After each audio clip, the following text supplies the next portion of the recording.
Beleza? E o que é a web? Né? A web é basicamente o www, né, que a gente conhece, que é um sistema da informação onde documentos e outros recursos são disponibilizados na internet, tá? Então, esses arquivos e documentos são transferidos via HTTP. Tá? Que eu vou estar explicando para vocês. Próximo slide.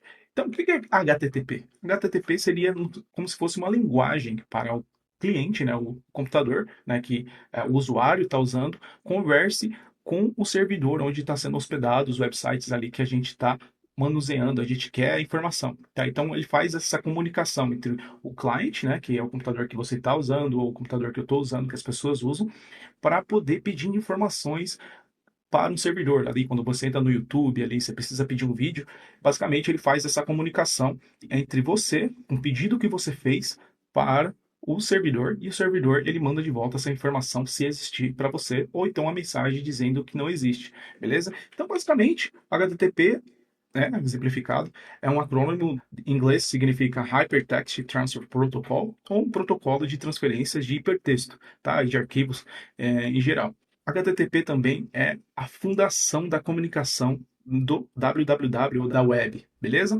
Ali naquele website, e esse servidor vai estar trazendo de volta. Então, o request é basicamente você pedindo algo para aquele website, para aquele computador, e o servidor vai estar trazendo de volta o que você precisa, um vídeo, uma imagem, o que você precisa, beleza?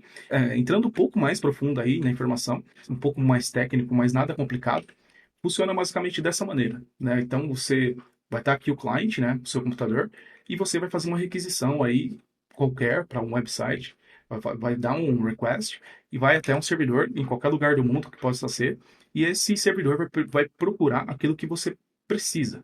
E ele vai te responder com arquivos HTML, CSS, JavaScript ali, que é só código, e o browser, que é o cliente, vai receber esses comandos, né, que é HTML, CSS e JavaScript, e vai transformar isso dentro do browser no que você precisa, se é um vídeo, se é uma imagem, se é uma música, do jeito que você necessita.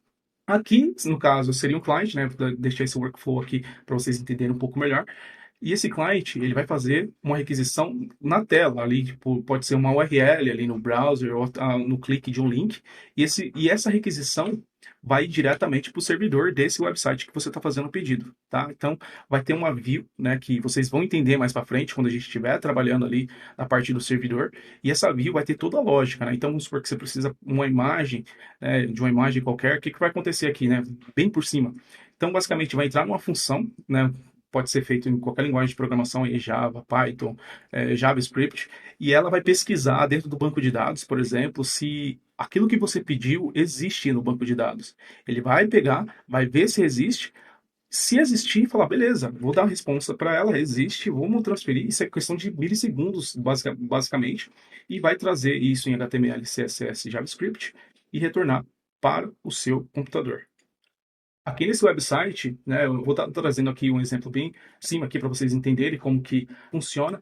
Vamos supor aqui a gente tem um website chamado DeviantArt e aqui eu vou estar trazendo esse exemplo, né, para vocês entenderem um pouco melhor como que funciona. Vamos supor aqui que a gente precisa de desenhos do desenho que a gente conhece muito bem, que é o Dragon Ball. Vai, vamos supor, Dragon Ball. Essa daqui é um link, né, um search bar, um input, onde a gente coloca a informação que a gente quer. E aqui a gente vai fazer uma requisição como cliente. Quando eu clicar no OK ou na lupa, dar um Enter, essa requisição vai entrar, vai diretamente no servidor, né, usando a internet, e o servidor vai passar no avião e vai pesquisar no banco de dados e retornar para a gente o que a gente precisa. Então, dando um clique aqui, ó, ele já vai retornar o que a gente precisa. É coisa muito rápida. Então, quando a gente faz essa requisição, ela vai no servidor, né, traz de volta a informação que a gente pediu, né, que aqui foram os desenhos do Dragon Ball, e basicamente isso que ele traz para a gente de volta. Se eu clicar aqui, ó, exibir código-fonte, vai mostrar para a gente o que o servidor trouxe de volta. Né? Você lembra que naquele exemplo que eu mostrei para vocês, tem um computador, que é o cliente, ele faz a requisição, aí ele manda como se fosse os frames, né, para poder fazer a criação de uma Kombi, e essa Kombi é tornada montada na tela. Então é basicamente isso. Né? Então o servidor, ele trouxe para o browser isso daqui. Isso aqui que está lá no servidor. Então ele trouxe, baseado na informação que a gente precisa, todos esses comandos aqui com HTML, JavaScript e CSS, E esse código, esses comandos, são interpretados pelo browser para poder retornar isso daqui que a gente vê. Então é dessa maneira que funciona, né, a requisição e a web, né, em si, para poder fazer a comunicação entre o cliente e o servidor, beleza?